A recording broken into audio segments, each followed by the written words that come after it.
አጠቃላይ የሀገራዊ ምክክር ኮሚሽኑ እያካሄደ ያለውን ጉዳይ ምን ይመስላል?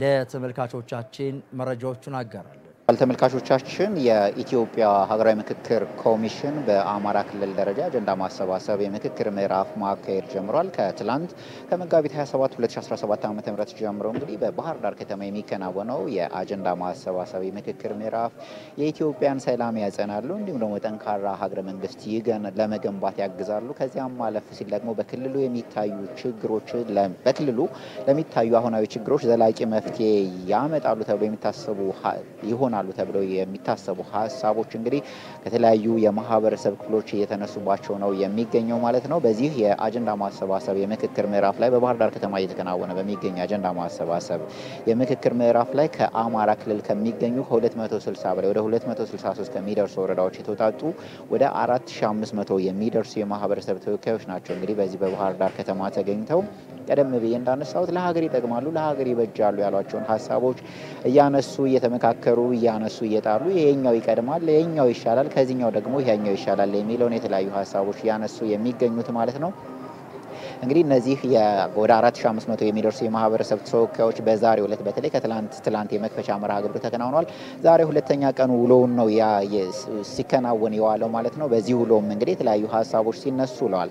ከተወያዮቹም ጋር አዲስ ሚዲያ ኔትወርክ በተወሰነ መንገድ ቆይታ አድርገን ነበር። አጠቃላይ ውይይታቸው ምን ይመስላል፣ ሀሳባቸውንስ በምን መንገድ እያነሱ ነው፣ በዋናነት እንዲያው ይህ ምክክር ለሀገር ምን ይጠቅማል፣ ተስፋቸው ምንድን ነው የሚለውን ሀሳብ ከተወሰኑ ተወያዮቹ ጋር ቆይታ አድርገን ነበር። እንግዲህ የተወያዮቹ ሀሳብ ተስፋቸው እጅግ የላቀ ነው። የኢትዮጵያ ሀገራዊ ምክክር ኮሚሽን የጀመረው ሁኔታ በአሁኑ ሰዓት እየተከናወነ ያለው ሀሳብ ምናልባትም ኢትዮጵያን ለዘመናት ከገባችበት ችግር የማላቀቅ ተስፋ እንዳለው አማራ ክልል በአሁኑ ሰዓት በተለያዩ አካባቢዎች በተለያዩ ቦታዎች ግጭቶች እዚህም እዚያም ይስተዋላሉ። አንዳንድ አካባቢዎች ጠንካራ የሚባሉ ጦርነቶችም ስለመኖራቸው ይታወቃል። እነዚህን ግጭትና ጦርነቶች ለአንድና ለመጨረሻ ጊዜ ለማስቆም ኢትዮጵያ ሰላማዊ ሀገር ሆና እንዲሁም ደግሞ ልማትና ዴሞክራሲ የጎለበተባት ሀገር ትሆን ዘንድ ይህ የኢትዮጵያ ሀገራዊ ምክክር ኮሚሽን የጀመረው ምክክር መነጋገርና ለችግሮች መፍትሄ ማፈላለግ ሂደት ውጤት ያመጣል ብለው ተስፋ እንጥሎበታል። እንግዲህ በጣም በርካታ እናቶች፣ ሴቶች፣ የሀገር ሽማግሌዎች፣ እድሮች ወደ 10 አይነት የማህበረሰብ ክፍል ተወካዮች ናቸው እንግዲህ እዚህ እየተወያዩ የሚገኘው። እያንዳንዳቸው የየራሳቸው የሆነ ቁስል የየራሳቸው የሆነ ችግር አለ። ይህንን ችግር በመፍታት ረገድ ይህ ሀገራዊ ምክክር ኢትዮጵያ የገባችበትን አሁን ክልሉ ላለፉት ኦልሞስት ወደ 2 ዓመት አካባቢ በሚሆን ጊዜ ውስጥ የተለያዩ አይነት ችግሮች አሉ። ይህኛውን ችግር ለአንዴና ለመጨረሻ ጊዜ ያስቀራል ብለው ያምናሉ። ለዚህም ደግሞ ያዋጣናል፣ ትክክለኛ መንገድ ነው ያሉትን ሀሳብም በተለያየ መንገድ እያነሱ ስለመሆናቸው ነግረውኛል። ያለምንም ገደብ ያለምንም ጣልቃ ገብነት ለሀገር ይጠቅማል ያሉትን ሀሳብ እያዋጡ ስለመሆናቸውም አንስተውልኛል። በተለይም ደግሞ እንግዲህ የሀገር ሽማግሌዎች፣ አባቶች፣ የሃይማኖት አባቶችና ወጣቶች ጭምር እንግዲህ ወጣቶቹ በአሁኑ ሰዓት በተለያዩ አስቸጋሪ ሁኔታዎች ላይ መኖራቸው ይታወቃል። በዚህ በክልሉ አካባቢ ማለት ነው።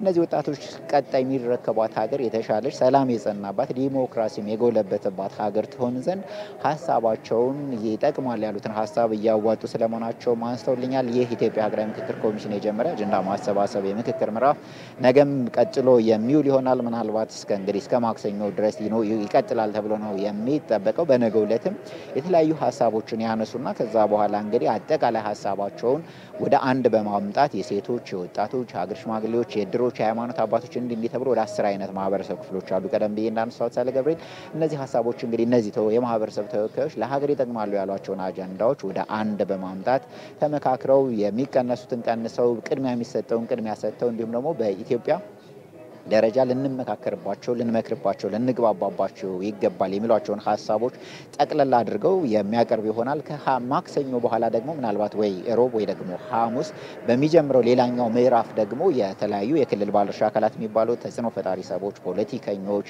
እንዲሁም ደግሞ የክልል መንግስታት የስራ ኃላፊዎች ጭምር በተገኙበት ደግሞ የተለያዩ እነዚህ አካላት አጀንዳዎችን የሚለዩ ይሆናል። ወደ መጨረሻዎቹ ቀናት እንግዲህ የማህበረሰብ ክፍሎች የለዩዋቸው አጀንዳዎች እንዲሁም ደግሞ ታዋቂ ሰዎችና ተጽዕኖ ፈጣሪ ሰዎች እንዲሁም የመንግስት አካላት የሚለዩቸው የሚያነሷቸው የመወያያ ነጥቦች በአንድ ላይ ተጨምቀው እንግዲህ ኢትዮጵያ የክልሉ አጀንዳዎች ይሆናሉ ማለት ነው።